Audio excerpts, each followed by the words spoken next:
Good morning and welcome to My Left Ear. It's Friday, May 6th. I am Carrie Freeman. I'm the writer, producer, director of My Left Ear, as I always say. It is a left-leaning, progressive, independent YouTube channel. I do political and psychic commentary and some other fun things, some storytelling and spirituality. What I do in my private life is that I'm an author and I do private sessions. I've been a clinical hypnotherapist for over 20 years and psychic coaching. And if you look in the description, there is a link to my psychic coaching video that you might find interesting. And there's a link to hypnotherapy. So please take a look. And if you want to reach me and ask me any questions or set up an appointment, my email is right there below. Okay, thank you. What do I want to tell you? I think when I did the video last week and I told you about that little baby that got into the craw of Child Protective Services, I may have neglected to tell you that the baby is doing great. The baby has been to see the pediatrician. I'm not saying he or she, because I really don't want to identify for the sake of my clients. But the baby has gained weight, is eating, is not in pain, isn't fussy, isn't colicky, just very happy, very juicy, and growing. And with the bone situation, there could be a condition with the bones, but they cannot test for that until this little baby is older. And it might be that, and it also may be some kind of an innocent situation. But I do know what I know. And I know these people are really great parents. So it's a good happy right now. All right, just thank you for caring. So I did some runes. I'm just going to jump right into it. I did some runes because we're kind of reaching some critical mass here with the news. So I'm going to put on my glasses. I took a couple of Advil last night to sleep, and my eyesight just feels a little off today. Oh, my glasses are filthy. I won't be able to see anyway. So I did the runes. Okay.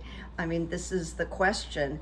And I did it because my left ear does not think that the Roe v. Wade situation is a done deal yet, if it is. So here's the question. Will Roe v. Wade remain law? All right. So the first rune I got was the gateway. And it's interesting because it's a rune of non-action. It says there's work to be done, both inside and out. And it indicates a deep transformational force or forces are at work right now. And I'll explain what I think that's about. And it says, in letting go of the past, you reclaim your power, which is kind of an interesting statement in terms of the question. But under deep transformational forces are at work right now. This is what I want to comment. We still don't know who leaked Alito's long, lengthy, draconian letter about overturning Roe v. Wade. However, it did do a service for the Democrats because it let the Democrats get ahead of the issue and start activating. So it really did activate us, me, the Democrats, and that's a good thing. That's a good thing because with all the hoopla now, the what's the word? The resistance against changing Roe v. Wade, not all these justices are comfortable now, and they've all are on tape saying how that's law of the land, law of the land, law of the land. Gorsuch, Amy Coney Barrett, and Kavanaugh all claimed, it's on Twitter, it's like their exact words, law of the land, no, not going to mess with it. Well, now they are. So they did lie. They lied to get into those positions. But it's causing a few of these people to sit back and think about it. I think it's causing Justice Roberts, and I think it's especially causing Kavanaugh to think. So there's some ruminating going on in the Justice Department because of the leak, okay? Because if we didn't know about this letter, we wouldn't be fighting. It could just have been dropped on us like a little bomb. Guess what? We changed 50 years of the Constitution and law. So that's the deep transformational forces that are at work. All right, next rune in this question, will Roe v. Wade remain law, is opening. Even saying it sounds good, right? Opening. It's renewed clarity. It's dispelling the darkness that has been shrouding some part of our lives. You know, there's been a cloud hanging over Roe v. Wade, even though we've had it for 50 years. It says you are free now to receive. Remain in the light. The more light, the more you will see what is outmoded and trivial. And this idea of reversing Roe v. Wade is clearly outmoded and trivial. And for our times, it is crazy. Now, it says the Democrats may serve as a trigger, which is interesting. And if you've been operating in the dark, the light is now available. And that feels like more information is coming. I also privately, and this is my left ear, wonder if dark money was involved in getting these justices to agree. But I think a couple of them, or one of them, may change their mind. And that's been with me even before I threw the runes. So there you go. Now the third is defense, okay? It stands for wholeness, and it indicates a path that we must follow. It's a rune of great power, of life force, and it marks a time of regeneration. It says right down to the cellular level. And if Roe v. Wade stays in place, it is a huge regeneration. But it cautions, do not give yourself airs. Even in a bountiful time, which is empowering, face your past refusal to let the light in, let the truth in. So there's a chance here. I'm reading it. There's a chance that one of these justices is gonna have a change of heart based on the outrage. All right. Now, I did not throw runes on whether they were gonna be up on perjury charges. I tend to think not, but that's without throwing the runes. So I'll keep you posted on that. Now, my second question to the runes: will Scotus, this uproar, create more votes for the Democrats? And I want to say likely. And I also have someone that I really admire who agrees with me, and that would be Matthew Dowd. And I put a link in my community page to Matthew Dowd speaking on Deadline White House about this exact issue. What is the fallout of this Alito letter on the midterms? And he has something to say. He feels Alito and the January 6th committee public hearings are going to have a huge effect. So do listen to Matthew Dowd. It's very short, but there it is. So in terms of the more votes, the first rune was the rune of constraint, and it speaks of necessary pain. And of course, fighting this is necessary pain. I lost my place, so I'm just looking. And my left ear put a note in me while I was doing this. It said, this is a tough, contested battle. I want to say no shit, Sherlock. All right, so constraint. There will be holdups. And it says repair, restore, mend, and consider the use of adversity with the holdups.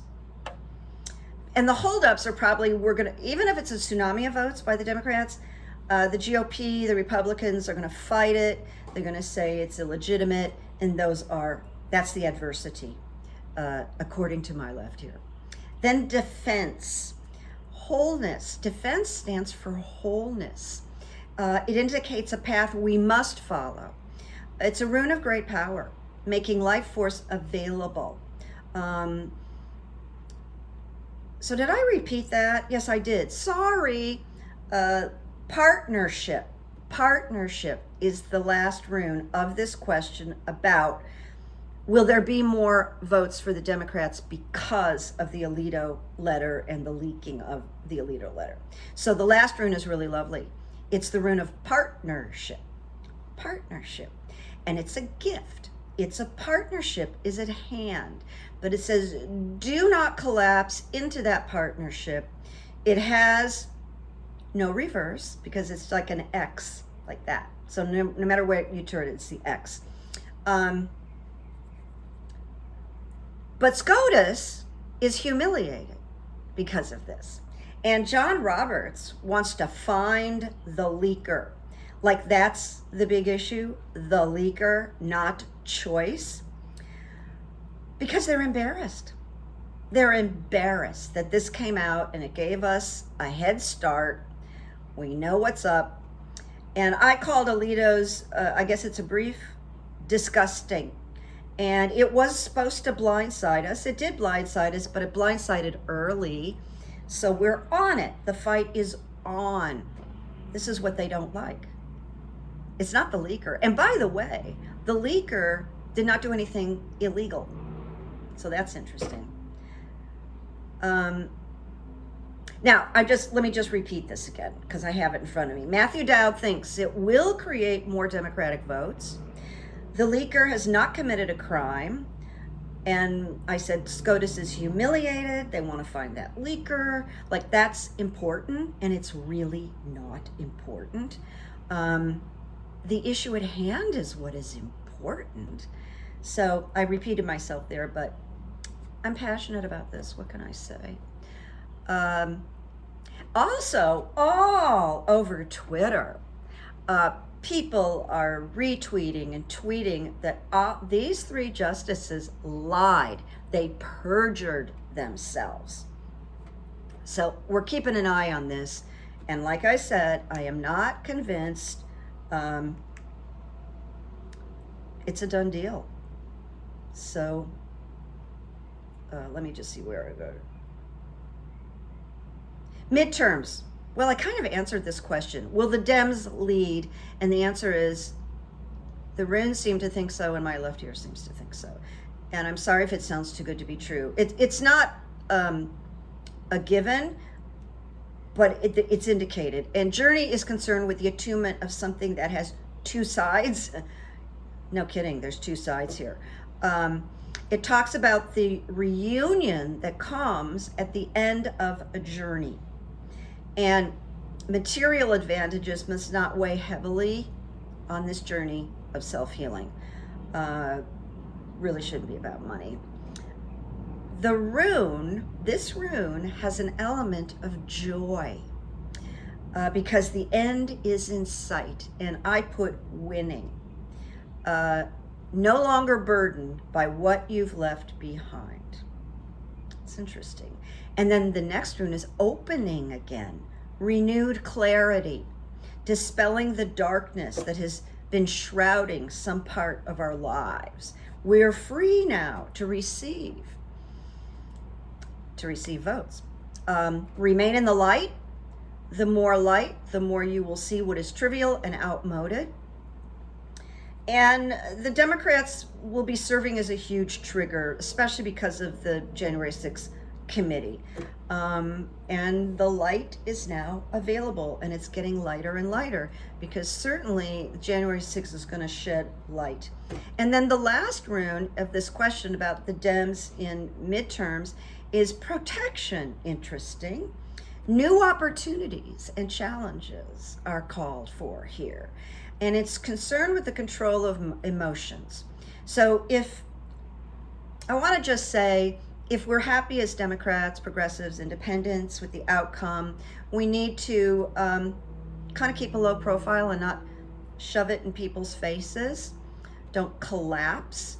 There will be, under protection, trespasses and unwanted influences. And that's because the GOP will not want to accept, and they'll fight, and hence the challenges. So it's pretty good. It's pretty good. It's a wait and see. Now, I've got a note from my left ear. When the candidates are running for the midterms, no matter who they are, and I specifically mean Democratic candidates, I really have this overwhelming feeling. I wish I could get a megaphone and yell at all of them. They need, I hate to say this, but you know, the Republicans and Trump and all these toxic people with a lot of self-interest are using fear. Tucker Carlson uses fear. Putin uses fear.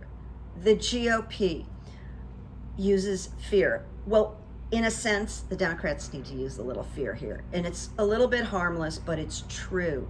It's not made up fear. Every single candidate that is going out there right now to beat a Republican or a loony what is it? QAnon, sorry where I got that. QAnon. They need to tell people, if you do not vote for the Democrats, you will lose your Social Security. What will you do, people, when you lose your Social Security? Okay? And you will probably lose your Medicare, your Medicaid, and coverage. All right? They really want to do away with this stuff. So in that way, we need to scare the Republican voters. All right? Along the same exact lines, if you've noticed, a lot of people are talking, a lot of candidates, you know, that are running are saying, you're going to lose democracy, and Joe Biden, you're going to lose democracy, you're going to lose democracy. Well, that's like making people tone deaf. They need to break it down. What does it look like if we lose democracy? They need to do like Katie Porter's whiteboard and go, here it is. Number one, you're going to lose this. You're going to lose this. You're going to lose this. This is what is at stake. So it needs to be broken down and explained. I feel so strongly about this. Now, as of this morning, Ukraine has destroyed another Russian battleship. As of this morning. Now, it's weird to call destruction and death a victory. I mean, this is just useless, wasteful, but I want Ukraine to win. They must win. So it's good news in that sense. Ukraine must win. And they're having a very hard time right now, but they've got more and more artillery to work with and more support. And some intel from the U.S. is helping them. Breaking news, law been proposed. Oh yeah, all right, so now we're gonna get to the quotes. And I don't think I've done this before, I don't know, but I thought it was kind of funny. I put up a tweet today by itself, and this is what I said. Breaking news, in all caps. A law is being proposed to demand that all males get a vasectomy beginning at the age of 18. And then there's a big space, and it says, oh, you don't like that, fellas? Boo-hoo. Boo-hoo. Get the vasectomies. Now you're going to know what it feels like when someone is controlling your organs, because that's what it's about. It's about choice. The next quote is from Trevor Noah when he was doing the White House Correspondents' Dinner, and he was the comedian, and he was fantastic. He said, first you ban the math textbooks, then no one knows how to count the votes. And that was pointed at Ron DeSantis of Florida, who's banned math textbooks of some kind, which is, well, is there a word for it? If you have a word, write me. And now this is, I don't know who this woman is, Joan Marquez or Marquez, but she echoes something that I will say to a client sometimes. In fact, I just said it to a client the other night who injured 2 ankles. We really got into that one. And she said, I have a hard time sitting still. I have a hard time doing nothing. I'm always moving. Okay. So I found this quote. Here's what it says. Doing nothing has become one of the most luxuries in these hectic times. But doing nothing, even for 5 minutes, can be rejuvenating. Go for it. And so what I want to add to it is that I say to a lot of clients about this kind of thing, even to a couple of friends, leave yourself alone. Okay? Leave yourself alone. That could be another t-shirt too. All right. My good evidence is so tiny, but I want you to know I have a client that I got through my left ear, and we see each other regularly, and her mother watches also. And they've been giggling a little bit about my stories about the grocery store or Starbucks, you know, with my, like, this is a good story, this is good evidence. And I went, you're right, it's kind of funny. I'm always talking about, and I was thinking about, where did that come from? And I think it was like, you know, for 2 years, it was a big deal to get out to the grocery store. So that's kind of been, you know, that was my life for 2 years, and yours as well. So I've been craving, what are they called? Tangelos. They're like tangerines, and when they're good, they're so good. They're like sweet, like candy. But when I squeeze in, they feel kind of hard, and of course the price has gone way up. But so I haven't bought a bag. But I went into my local tiny little market, you know, that's on the corner. It's a great little market, and this guy that works there for years, I walked past him, and he's eating like a tangerine, and I turned around and said, Marcos, my good, that smells so good. And he said, it's really sweet. So I went and got what I needed, and I came in, he goes, let me give you a couple. So Marcos at my little store gave me a couple of these Tangelos, and they were fantastic. And so I asked the universe for some sweet Tangelos, and I got them. Look at, you don't know what you can manifest, people, right? That's it. That's the story. So I'll be back with more. And I want to thank you for your comments. I want to thank the people that ordered my book and wrote me really great things about it. I still haven't heard from that gentleman that I posted his letter, but he said, I'm going to take my time. I'm going to read it. He might even be reading it twice. My left ear thinks he's talking to people about it, or maybe he's given a copy to someone, but I'm not worried. And when I don't have tightness in my solar plexus, then I know everything is okay. It's when I get that thing in my midsection that it's like, uh-oh, and I don't have that. So we'll see what happens. Thank you for your good wishes. I'll be back with a whole lot more. Oh, by the way, last week I did pretty long video. And what I didn't realize that when I hit record, it was on like a number 2. There's 1, 2, something you can choose. Well, that made the upload like 5 to 6 hours. I swear to God, it wasn't corrupted. I just watched it for 6 hours, and it was the slowest thing I've ever seen in my life. So I do not believe I made that mistake today. I just want to tell you, there's always something. Make peace, make memories, have a nice Thanksgiving. Thanksgiving, oh my God, what am I doing? You know what? I've been thinking about traveling for Thanksgiving. And so that just came out of my subconscious. Now I feel kind of embarrassed. But, at any rate, Thanksgiving is coming up. And I'll repeat this. But have a nice Thanksgiving. Okay, bye-bye. Bye-bye.